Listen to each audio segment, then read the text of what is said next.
You're listening to Skeptoid. I'm Brian Dunning from Skeptoid.com. The Chilean Navy UFO. In the opening days of 2017, Chilean authorities shocked the world.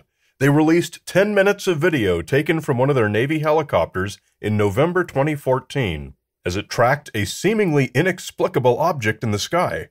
Visible only in infrared, not in optical, the object looked like two blurry roundish blobs stuck together. It moved slowly and steadily, and was visible for nearly the whole of the video. But most astonishingly, at 2 points in the video, it seemed to release a trail of some unidentified substance that hung in the air behind the object as it moved away. Dense black trails of who knows what. Neither the helicopter nor ground stations they asked saw anything on radar, and the helicopter crew was unable to contact the object by radio. Government officials tried for 2 years to come up with a suitable explanation, but could only exclude possibilities. So they ultimately released the video to the world.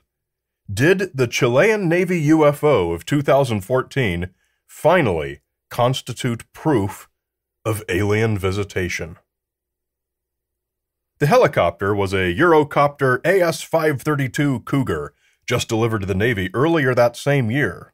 It's a big, multi-role helicopter designed for troop transport, medical evacuation, and search and rescue. It's not a gunship or combat helicopter.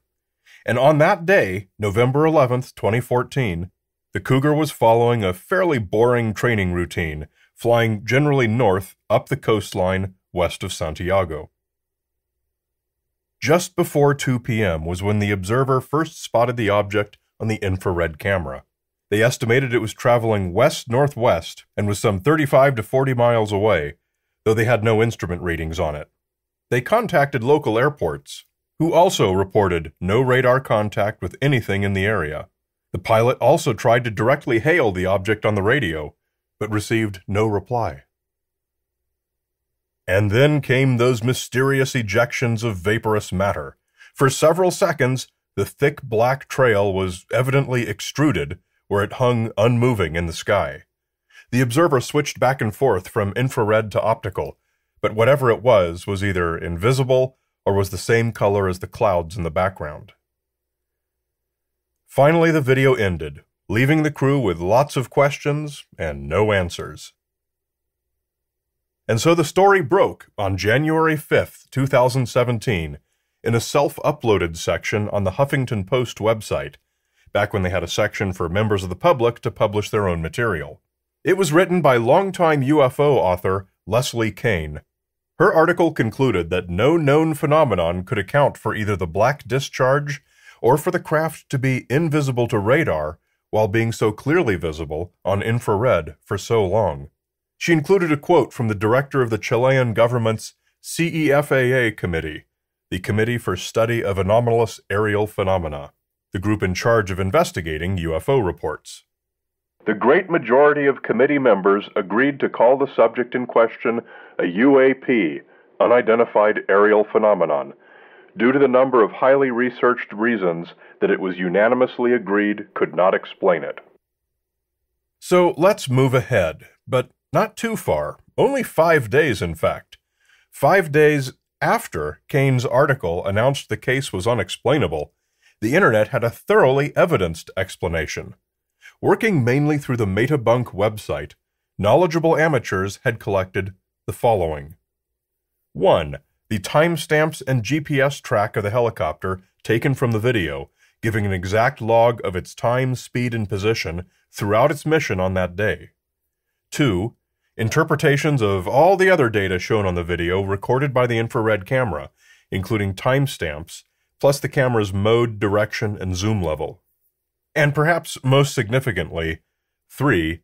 The publicly available ADS-B track of the commercial airliner Iberia Airlines flight IB-6830, giving its time, altitude, and position data. Why does this random airliner fit into our story at all? Because in just those 5 days, the online amateurs did what the Chileans could not. They found that according to all the time and position data, IB-6830 would have occupied the exact position on the helicopter's infrared camera that the UFO did. This is mathematically true from the very beginning of the video through to the very end. When the helicopter crew first picked it up, IB 6830 had completed a northward turn from Santiago Airport and was heading north, gaining altitude. So it was on a roughly parallel course to the helicopter, just further north and obviously going much faster. From the perspective of the helicopter, it would have looked like it was going slowly to the west, as they thought. So when they contacted ground stations to ask for any radar contacts, they were told no because they were looking in the wrong place. The camera on the helicopter was a Westcam MX-15 electro-optical infrared imaging system, mounted in a ball on a gimbal at the nose of the helicopter. It's a close-range camera system, used in applications like police, search and rescue, and certain non-combat military applications like surveillance. It's very different from anything you'd find on a fighter plane, for example, that needs to identify and target objects that might be 50 or 100 miles away.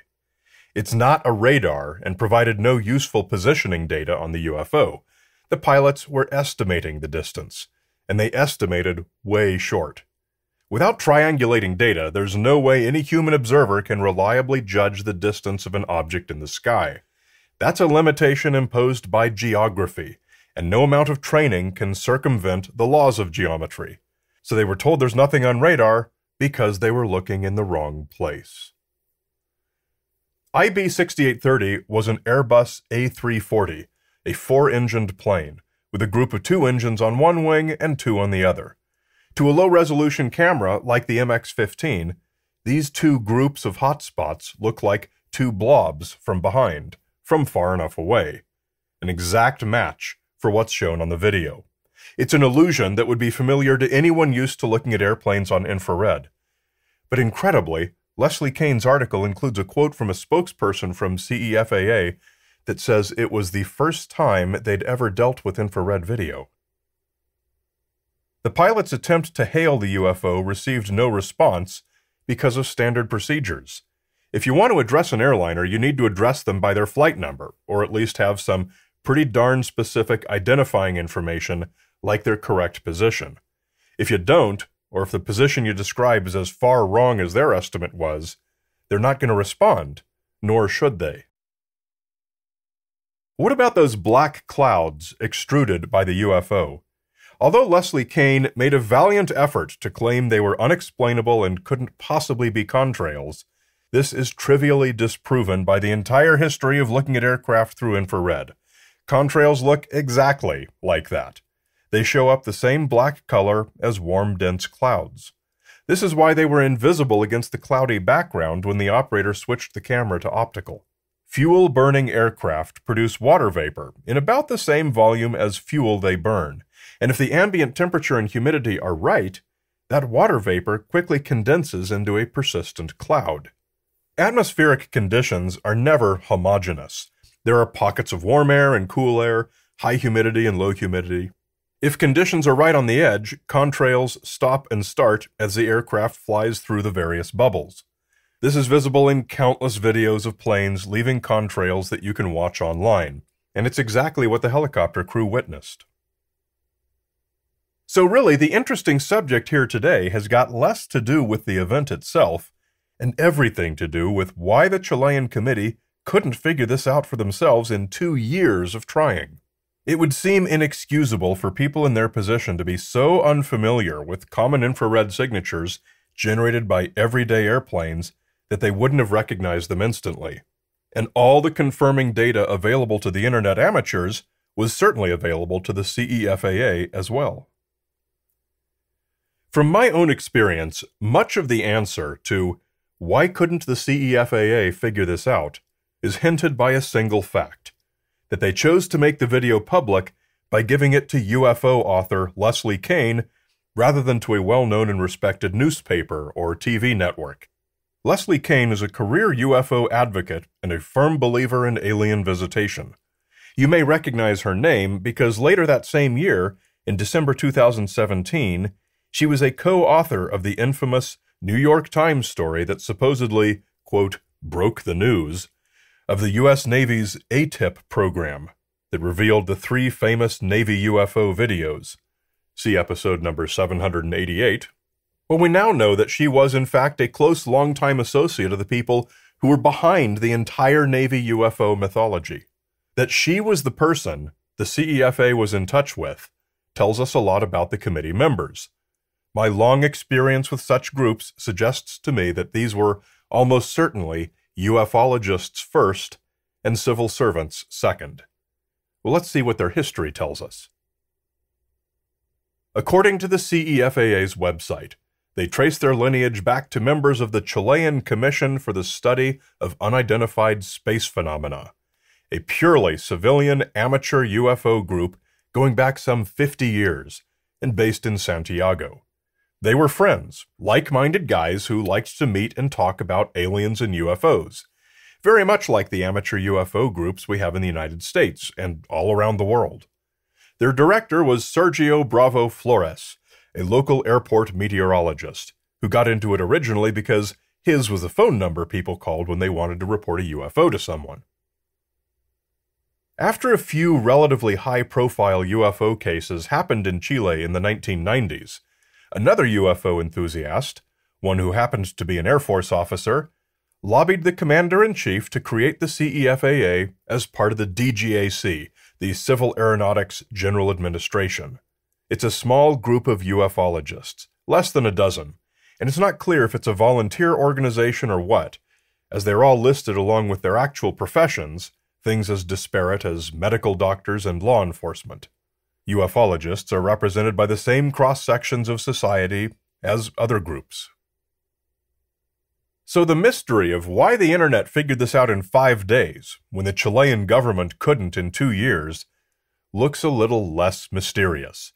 It wasn't, quote, the Chilean government, so much as it was a small group of UFO enthusiasts. They may be experts in whatever their fields are, but when it comes to UFO reports, such people tend to only see alien spacecraft and come up with whatever rationalization is needed to reject anything that doesn't agree with that. To a hammer, everything looks like a nail. Their group did not include anyone experienced with spotting the usual suspects that explain optical illusion videos like this. But the internet includes countless such amateur experts. It's the same reason that these online communities also have very thorough explanations for all of the current U.S. Navy UFO videos, while the ufologists staffing these Pentagon offices and trying to advise Congress have only claims of inexplicability.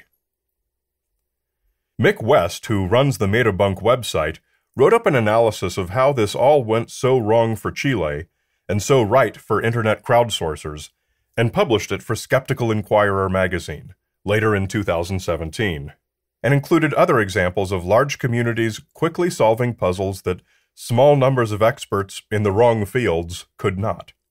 I'll close with Mick's money quote. The lessons learned here are that groups of experts are no guarantee of success when investigating obscure phenomena, and the smaller the group, the less likely they are to have the exact obscure mix of knowledge that is needed. Experts should not be put on unassailable pedestals, especially with UFOs, since by definition it's impossible to be an expert on something if you don't know what it is. Thus, after 2 years of lacking familiarity with optical illusions, the CEFAA was satisfied they had a real alien spacecraft, so Leslie Kean was at the top of their call list. And the result?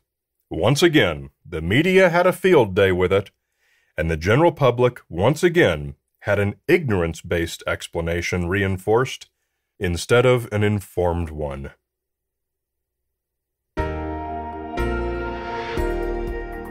A great big Skeptoid shout-out to premium supporters Joshua Austin DDS of San Antonio, Texas, the Corvallis Nerd Farm, Paul Nunn, and Martin Newhouse from Ealing in London. Did you know you can have Skeptoid come to you? I love doing live shows, either at meetup clubs, university groups, and conferences. I can show one of our movies, like science fiction, do a live podcast, or give one of my popular presentations. For more information, come to Skeptoid.com and click on Live Shows. You're listening to Skeptoid, a listener-supported program. I'm Brian Dunning from Skeptoid.com.